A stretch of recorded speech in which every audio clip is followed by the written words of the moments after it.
초등 2부 친구들 안녕하세요. 오늘은 예레미야와 예레미야 애가에 대해서 함께 살펴보겠습니다.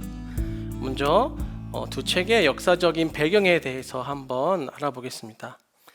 예레미야 선지자가 활동하던 시기는요, 남유다의 요시야 왕부터 마지막 왕인 시드기야 왕 때까지입니다. 요시야 왕은 남유다의 왕들 중에서요, 몇 명 안 되는 선한 왕들 중에 마지막 왕이었습니다. 이 선한 요시야 왕의 뒤를 이어서 왕이 된 사람들은 모두 다 악한 왕들이었고, 남유다는 마지막 심판을 향해서 달려가고 있었습니다. 요시야 왕 때는요, 북이스라엘을 멸망시켰던 대제국 아수르가 조금씩 힘이 약해지고 있던 시기였고, 그에 반해서 점점 더 그 세력을 키우고 있던 바벨론이라는 제국이 요시야 왕이 죽은 이후에 마침내 아수르 제국을 멸망시키게 되었습니다. 그리고 이 남유다 역시 바벨론의 지배를 받게 되었고요. 총 3번에 걸쳐서 많은 백성들이 바벨론의 포로로 잡혀가게 되었습니다. 그리고 마침내 마지막 왕 시드기야 왕 때에 예루살렘은 완전히 파괴되었고요. 결국 남유다는 멸망하게 되었습니다. 예레미야는 이 모든 과정들을 지켜보면서 백성들에게 하나님의 말씀을 전했던 선지자였습니다. 네, 이 책의 저자는 앞서 얘기한 것처럼요, 이 책의 제목이기도 한 예레미야입니다. 어떤 학자는 이렇게 말합니다. 예레미야서를 가장 인간적이며 가장 감동적인 책이라고 합니다. 왜냐하면요, 이 예레미야서에는요, 예레미야 선지자의 감정이 아주 풍부하게 표현되어 있기 때문입니다. 또 예레미야는 별명이 하나 있는데요, 바로 눈물의 선지자라는 별명입니다. 이처럼 예레미야는요, 이 책의 곳곳에서 눈물로써 자신의 깊은 슬픔을 표현하고 있습니다. 이 눈물은 죄에 대해서 아무런 감각이 없고 또 다가올 무서운 심판에 대해서 아무 생각이 없는 백성들을 보면서 흘리는 안타까움의 눈물이었습니다. 이것은 예레미야가 자기 백성들을 향한 하나님의 슬픔을 같이 느끼고 있다는 것을 잘 보여주고 있습니다. 예레미야서의 주제를 함께 살펴보겠습니다. 앞서 말한 대로 선지서의 큰 주제는 심판과 구원입니다. 예레미야서의 내용 역시 심판과 구원이라는 커다란 주제 안에 포함되어 있다고 볼 수 있습니다. 먼저 예레미야는 심판에 대해서 경고하면서 이스라엘 백성들의 죄를 지적하고 있는데요.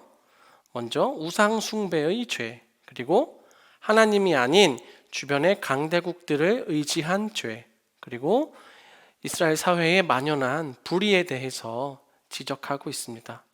그리고 이런 죄 때문에 심판이 눈앞에 다가왔다고 경고하면서 제발 정신 차리고 회개하고 하나님께 돌아오라고 간곡하게 호소하고 있습니다. 하지만 이런 예레미야의 호소에도 불구하고 백성들은 이 경고를 귀담아 듣지 않았습니다.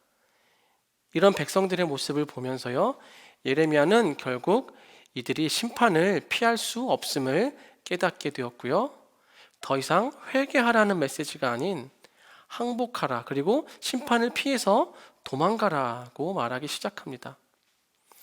예루살렘이 바벨론의 포위 공격을 당해서 함락 직전에 있는 상황에서 선지자는 하나님을 의지해서 끝까지 싸우라는 메시지를 전하는 대신에 이미 예루살렘의 함락은 정해져 있으니 이제 더 이상 저항하지 말고 심지어는 빨리 도망가라. 도망가는 자만이 생명을 구할 수 있다고 그렇게 사람들에게 말합니다. 남유다의 나라의 입장에서는요, 예레미야는 반역자로 여겨지겠죠. 하지만 예레미야는 역사를 멀리 보았습니다. 이미 하나님의 심판이 정해져 있기 때문에 한 사람의 생명이라도 구하는 것이 최선이었죠. 또한 예레미야는 이런 심판의 메시지와 더불어서 구원에 관한 메시지 역시 전하고 있는데요. 주로 30장에서 33장에 이 내용이 집중되어 있습니다. 그 내용을 간단히 정리하자면 이렇습니다. 너희 이스라엘은 나와 맺은 언약을 지키지 않고 버렸지만 나 여호와는 너희와 새 언약을 맺을 것이다. 너희를 새로운 존재가 되게 해줄 것이다. 그리고 다윗에게 한 의로운 가지가 나와서 이 땅에 정의와 공의를 실행할 것이다. 그날에 유다와 예루살렘이 구원을 얻을 것이다. 이처럼 새 언약과 메시아를 통한 하나님의 회복의 메시지를 전하고 있습니다. 예레미야서의 이런 내용들을 기억하면서 우리도 같은 마음으로 눈물을 흘리며 말씀을 전했던 그의 심정이 어떠했을지 생각해 보면서 이 책을 읽어보면 좋겠습니다. 다음은 예레미야 애가입니다.